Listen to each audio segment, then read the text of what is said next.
అందరికీ చూస్తున్నారు కదా, చల్లగా ఉంది వాతావరణం.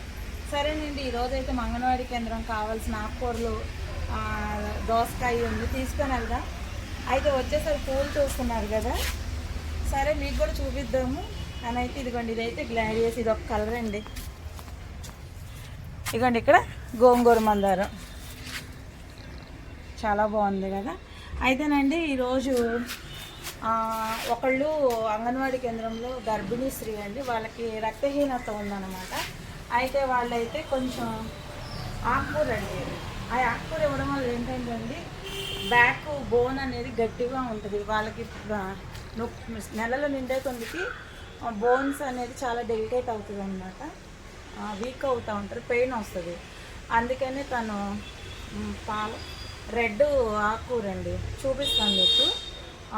ఆకుకూరలు 5 రకాలు ఉన్నాయి కదా, సిలోన్ బచ్చలి, తోటకూర, పాలకూర. కట్ చేస్తాను. అదేంటిది రెడ్ బచ్చలి అండి. దాంట్లో ఎక్కువ కాల్షియం ఉంటుంది అనమాట. ప్రెగ్నెంట్ వాళ్ళకి కానీ బాలింతలకు కానీ ఇస్తే బాలింత వాళ్ళకి పాలు పడతాయి, ప్రెగ్నెంట్ వాళ్ళకైతే బోన్ వెయిట్ అనేది, నొప్పులు అనేది తగ్గుతాయి అనమాట. అయితే సరే చూడండి, అంత ఈ రెండు ఒకసారి బంతులు ఎన్ని పనులు ఉన్నాయండి. నా గార్డెన్ మాత్రం దృష్టి పెడతాను. ఇదిగోండి మందారాలు చూస్తున్నారు కదా, కలర్ మందారాలు. ఇదొక కలర్ మందారం, ఇదొక కలర్ మందారం, అక్కడ వచ్చేసి గోంగూర మందారం, రెండు ఇంకా ఉన్నాయి. ఇక్కడ వంకాయ కలరు చూపిస్తాను. ఎన్ని మందారాలేనండి. ఇదిగోండి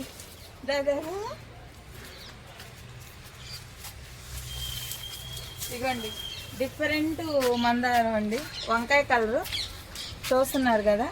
కానీ అండి నాకు చూపించడానికి టైము ఉండదు ఇవన్నీ. అయితే ఈరోజు తొందరగా రెడీ అయ్యామన్నమాట. అనుకోకుండా శేఖర్ గారు తొందరగా వచ్చారు, ఆయన బయట వెళ్ళాలని. ఇదిగోండి ఇదొక వంకాయ కలరు. ఇటు రండి, జాంకాయ చాలా పెద్దది ఇంకా. సరే తర్వాత కోసుకోదు, నీకే రాజశేఖర్ గారికి అంకితం ఆ జాంకాయ. కోసేస్తున్నావా? తర్వాత కోస్తా. అయితే కానీ స్టార్ ఫ్రూట్స్ ఇలా కోసుకొని ఇలాగా తిండమేనండి. ఇవ్వండి ఇక్కడ కూడా జాంకాయలు.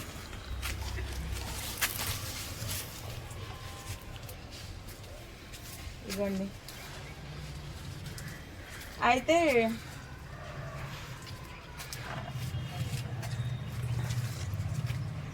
ఇదిగోండి, ఇది వచ్చేసి ఇంకొక రకం గోంగూర మందారం.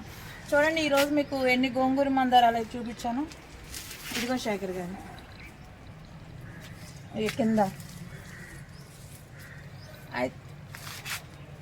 నిమ్మండి, అసలు ఎంత బాగుందో కదా. నిమ్మకాయలు డబ్బా,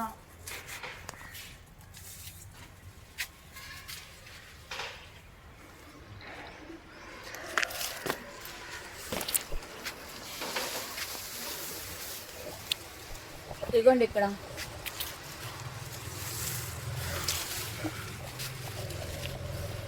రేగిలు అయితే వెయిట్ తట్టుకోలేక వంగిపోతున్నాయి.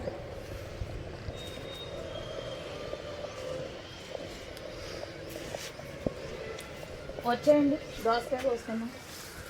చూడండి మొన్న అయితే ఇవి ఫీల్ అయిపోయినాయి. ఒక ఫుల్ వీడియోలో ఈ 2 చెట్లు నేను చూపించలేదండి, కొంచెం అలిగినాయి అనమాట నా మీద. ఈ 2 చెట్లు స్వీట్ లెమను 200 కాయల చెట్టు అండి. ఇది టేబుల్ నిమ్మ అనమాట.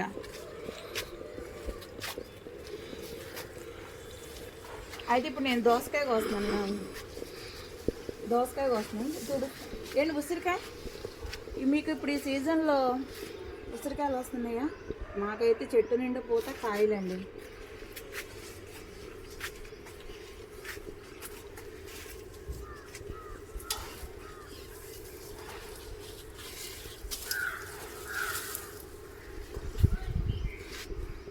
ఆర్గానిక్గా పెంచుతాను, ఆర్గానిక్గా పండిస్తాను, ఆర్గానిక్గా మా స్కూల్కి ఎత్తుకెళ్తానండి. మా శేఖర్ గారు ఇంట్లో ఉంచావా అని అడుగుతారు. అలాగే అక్కడ రెడ్ బచ్చలు ఉన్నాయని తీసుకొని వెళ్దాం. అంతే కదండి. ఈరోజు అయితే మాకు అంగన్వాడీ కేంద్రం ఈరోజు దోసకాయ పప్పు కాబట్టి దోసకాయ ఎత్తుకెళ్ళినా. ఒక గర్భిణీ స్త్రీ చెప్పాను కదండి, ఆకు ఇవి బాలింతకేమో పాలు పడతాయి, వాళ్ళకేమో పెయిన్స్ తగ్గుతాయండి ప్రెగ్నెంట్ వాళ్ళకి. ఇదేంటి అందుకే నేను ఇలాగ కానీ కలర్ఫుల్గా ఉంటుందండి ఇది మన గార్డెన్లో. ఎర్రది అని అలాగే పచ్చది అండి. ఇదండి చూస్తున్నారు కదా, ఇలాగ పెద్ద పెద్ద ఆకులు అన్నమాట. చాలండి ఇలా ఒక 4-5 ఆకులు ఉంటే ఒక పూట స్కూల్లో వంట అయిపోద్ది. అలాగే గార్డెనర్స్కి కూడా మంచి బలం అండి. ఇదేనండి మా సీక్రెట్. బాయ్.